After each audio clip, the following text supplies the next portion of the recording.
Sá, ẹ má bínú sá o. Ó yẹ ká bínú, ó yẹ ká bínú, gàrí wọn, rẹ́sì wọn, èyí padà kúrú, ó yẹ ká bínú, ó yẹ ká bínú, ó yẹ ká bínú, gàrí wọn, índómì wọn, èyí padà kúrú.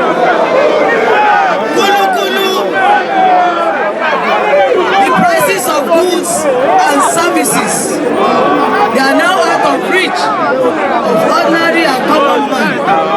And even though we the workers that we are earning salaries, these salaries is no longer able to take us anywhere again. Now we can no longer provide the basic needs for our families. On a daily basis, some of our workers and some Nigerians, now they do 100 or they do 010. If you eat once a day, you go to bed. And no family now ask their children whether you are belly full. It is only to provide, and even some family could no longer have the wherewithal to provide for their family members. Insecurity is on the rise. Every region and every ethnicity, they run to Lagos for protection. Are we going to continue in this way? When we were growing up, I used to go to Ajaokuta to go and play lawn tennis competitions. But today, everybody is afraid to traverse from one part of the region in this country to another, for the simple reason of insecurity. Insecurity from kidnappers, and also the state of our dilapidated road networks. We want, you can see, today is just the beginning. Tomorrow we will come out again. But we have only restricted this our protest march to only very few members of our unions. We just said that NUT bring 50. Now bring 50. If we ask NUT to bring all their members, they are like 20,000. If you ask the nurses and midwives to stop work and bring all their members, this Allo chamber will not even contain all the workers, not less of Nigerians.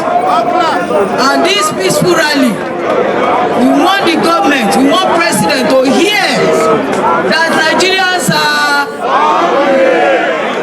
charity, kulu kulu. The most annoying part of it is that every day we see the free fall of Naira, the over-devaluation of our local currency is so annoying. Mr. President should arrest the fall of this currency with immediate effect. They should strengthen our local currency. Mr. President, he told us that he is going to work that the poor masses, they will have the dividend of democracy. But we were shocked when those in the National Assembly, they started buying vehicles. So what we are suggesting to the House and to the National Assembly, passage of the Social Security Bill to take care of the vulnerable in our society and to ensure that at the end of the month, not once in a blue moon, as you had on COVID, that you are talk of cash transfer. It must be a regular phenomenon until we're able to provide them with employment. That's the purpose. And we have enough money to do that. The president with about 40 ministers is thinking of merging some ministries. Do you see this coming to The government has not announced the merger of ministries.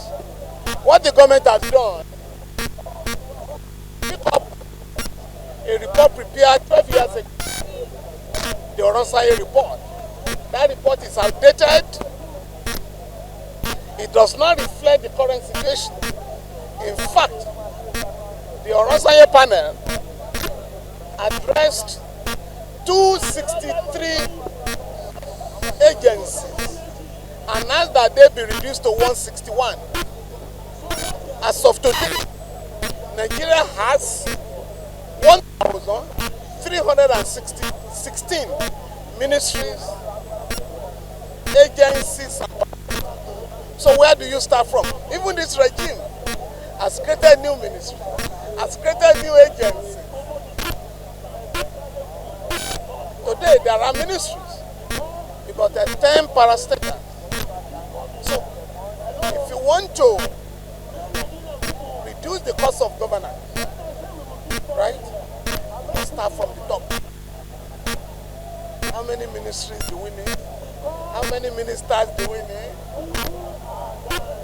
How many vehicles should be in the convoy of the president, of the Senate president, of the Speaker of Governors, and others? How many should Nigeria have 10 aircraft? Why the United Kingdom? The Prime Minister, there is no official plane. So, if we are talking of reducing the cost of governance, we have to start from the regime. You can't give 469 members of the legislature in Abuja a jeep each costing 161 million. So you are not talking about reducing the cost of governance. Do we need 2 houses of assembly in Abuja? If you want to save cost, why don't you match the Senate to the House of Reps? So we must be very honest with ourselves. So the government has not really addressed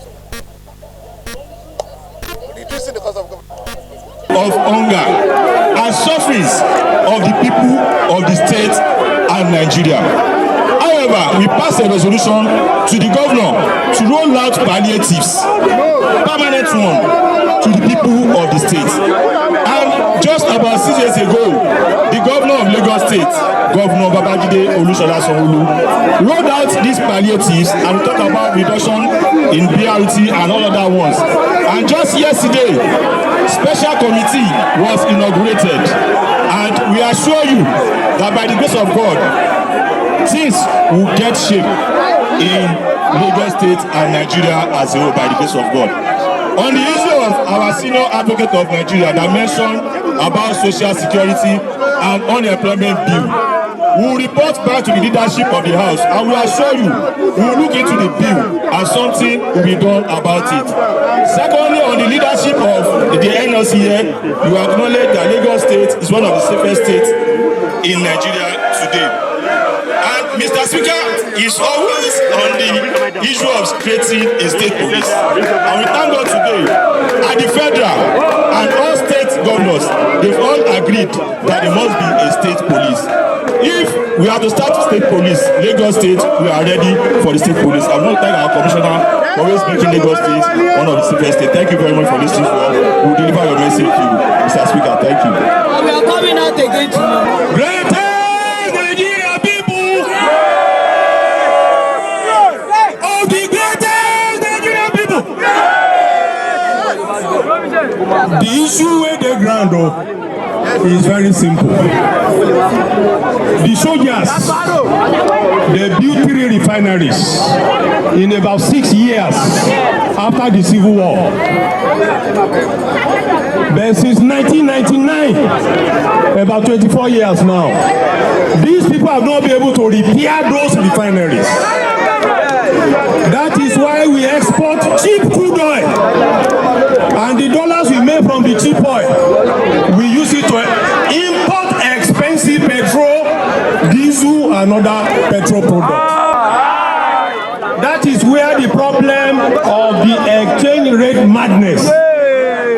We are wasting too much money importing products that we should be refining in Nigeria. Our refining.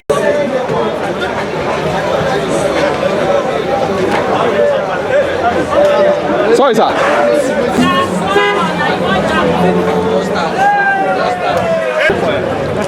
Then you go back.